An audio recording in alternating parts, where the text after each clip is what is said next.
Hi గ్రాయ్స్, ఎలా ఉన్నా అందరు బాగున్నారా? నేను మీ అస్మస్తాని. ఈరోజు అయితే మా తమ్ముడు బయటికి వెళ్ళారు మా తాతతోని. ఏదో సర్ప్రైజ్ చేస్తారంట, చూద్దాం రండి. సో మా తమ్ముడు అయితే కొరియన్ నూడిల్స్ పట్టుకొని వచ్చేసారు గాయస్. కొరియన్ అంటే స్పైసీగా తెచ్చారు గాయస్. ఇవైతే నూడిల్స్ కొరియన్లో చాలా ఫేమస్ అయిన నూడిల్స్ గాయస్. ఇవైతే చాలా కారం ఉంటుంది.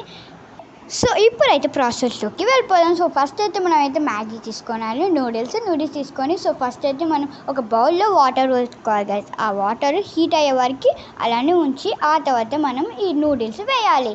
ఆ తర్వాత అది బాయిల్ అయ్యే ఒక 5 minutes బాయిల్ అయ్యే వరకు ఉండనియాలి. ఆ తర్వాత మనం ఈ ప్యాకెట్లో ఇంకేం వచ్చాయో చూద్దాం. సో ఇక్కడైతే మనకి 2 ప్యాకెట్స్ వచ్చాయి. మామూలుగా మనకైతే మ్యాగీస్లో 1 ప్యాకెట్ వస్తుంది, కాకపోతే ఇక్కడ 2. సో మసాలాతో పాటు మనకైతే ఇక్కడ ఆయిల్ కూడా ఇచ్చారు గైస్, ఎందుకంటే వేరే ఆయిల్ అయితే అసలు ఉండదు వీటికి. సో అందుకని వాళ్ళు కూడా మనకు ఆయిల్ అయితే ఇచ్చారు. సో ఇప్పుడైతే బాయిల్ అయిన తర్వాత చూసారా ఎలా ఉందో. ఇప్పుడైతే బాయిల్డ్ అయింది గాయస్. ఒక 5 minutes వరకు బాయిల్ చేసుకుంటే ఇలా వచ్చింది. మా అమ్మ అయితే డైరెక్ట్ ఎత్తేసింది. సో ఇంకా బాయిల్ చేసిన తర్వాత ఈ కలర్ వచ్చింది గాయస్. ఇప్పుడైతే మా తమ్ముడు అయితే టేస్ట్ చేస్తారు, ఇంకా అయిపోయింది. సో ఇక్కడైతే మా తమ్ముడు అయితే మమ్మీ చాలా స్పైసీ ఉంది మమ్మీ అని అంటున్నారు. ఓకే గాయస్, ఈ వీడియో అయితే ఇంత ఎండ్ చేస్తున్నా. బాయ్.